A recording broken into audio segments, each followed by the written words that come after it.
বাজাজ থেকে আনঅফিশিয়াল খুশির খবর হিসেবে বাংলাদেশে খুব জরুরি লঞ্চ হতে চলেছে পালসার F-250। তবে এটা পালসার N250 কে ডিসকন্টিনিউ করার মাধ্যমে। ভিতরে যতটুকু জানতে পেরেছি N160 এবং N250 দেখতে এক হওয়ায় বাংলাদেশে নাকি N250 এর হাইপ অনুযায়ী সেল হচ্ছে না, যার জন্য N250 এর হাফ ফেয়ারিং মডেল পালসার F-250 কে লঞ্চ করা হবে। তবে আমার পার্সোনাল মতামত অনুযায়ী চাইনিজ ব্র্যান্ডের বাইকগুলোর মতো বাইক আছে, তবে স্পেয়ার পার্টস নেই অথবা ভালোভাবে সার্ভিস নেই। এমন অবস্থা থেকে যতদিন পর্যন্ত না বাজার সরে আসছে ততদিন পর্যন্ত তাদের নতুন প্রত্যেকটা মডেলের অবস্থা হবে NS সিরিজের মতো। যদিও ইন্টারনাল নিউজ অনুযায়ী 1 থেকে 2 মাসের মধ্যে F-250 বাংলাদেশে লঞ্চ হওয়ার কথা। আর এই সুবাদে চলুন দেখে আসা যাক পালসার F-250 এর হিডেন ইনফরমেশনগুলো। অনেকদিন আগের কথা, যখন কম বেশি সবাই মুখে মুখে বলতো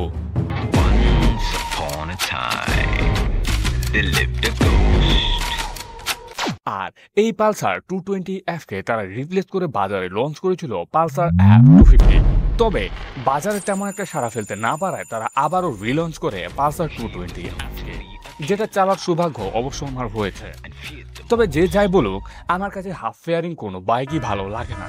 যদিও এই মডেলের ফ্রন্ট সাইডটা মোটামুটি ভালোই লেগেছে, কারণ N250 তুলনায় এখানে ব্যতিক্রমধর্মী ডিআরএল ব্যবহার করা হয়েছে। সাথে আরও থাকছে single projector LED headlight setup এবং রিয়ারে থাকছে পালসারের আইকনিক এলইডি টেল লাইটটা। ভালো লাগার বিষয় হলো এই বাইকটার ইন্ডিকেটরগুলো এলইডি। এইবার আসে যাক কমফোর্টের বিষয়টায়, আর এখানেই মূলত 3টা জিনিস গুরুত্বপূর্ণ ভূমিকা পালন করে। একটা হলো সিট পজিশন এবং অন্যটা সাসপেনশন সেটআপ। তো সিটের বিষয়টা আসলে পালসার F-250 তে ব্যবহার করা হয়েছে স্প্লিট সিট, যেটা দেখতে শুধু স্টাইলিশ নয় বরং যথেষ্ট কমফোর্টেবলও। হোক সেটা রাইডার সিট, পিলিয়ন সিট অথবা রাইডিং পজিশনে, সব দিক দিয়ে পারফেক্ট। বিশেষ করে এই 3 পার্ট হ্যান্ডেল বারটার জন্য, যেখানে প্রয়োজনীয় সকল সুইচগুলো অ্যাভেলেবেল। আর এরপরেই থাকছে সাসপেনশন। এইখানে F-250 এর ফ্রন্টে ব্যবহার করা টেলিস্কোপিক এবং রিয়ারে ব্যবহার করা হয় মনোশক সাসপেনশন। তবে ফ্রন্টে যদি ইউএসডি সাসপেনশন ব্যবহার করা হতো তাহলে এই বাইকের সৌন্দর্য আরো কয়েক গুণ বৃদ্ধি পেত, পাশাপাশি এর হাই স্পিডের কনফিডেন্সও।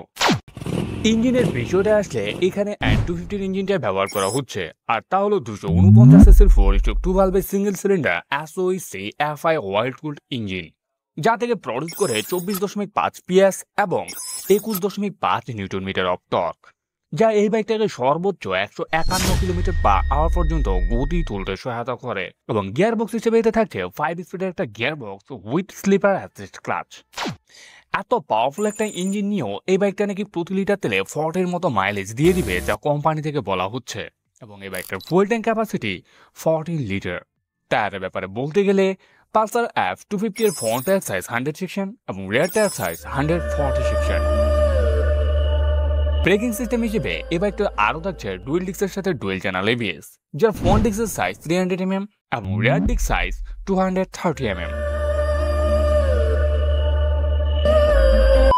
একটা বাইকের যাবতীয় ইনফরমেশন শো করে সে বাইকের মিটারে, আর এখানেই পালসার F-250 তে নতুন করে ব্যবহার করা হচ্ছে একটা ফুল ডিজিটাল মিটার, যার ফলে এই মিটারটা এখন বেসিক ইনফরমেশন শো এর পাশাপাশি মোবাইলের সাথে কানেক্টিভিটির সুবিধাও থাকছে। আর এই জন্য এই মিটারটা নতুনভাবে শো করে speedometer, RPM meter, indicator, fuel gauge, ঘড়ি, ট্রিপ মিটার, অডোমিটার ইত্যাদি আরো অসংখ্য ইনফরমেশন। আর সেফটি ফিচার্স হিসেবে থাকছে TCS অর্থাৎ ট্র্যাকশন কন্ট্রোল সিস্টেম। গ্রাউন্ড ক্লিয়ারেন্সের ব্যাপারে বলতে গেলে ইঞ্জিন গার্ড থাকার পরেও এই বাইকটার গ্রাউন্ড ক্লিয়ারেন্স 165 mm এবং সব মিলিয়ে বাইকটার ওজন দাঁড়িয়েছে 164 কেজি।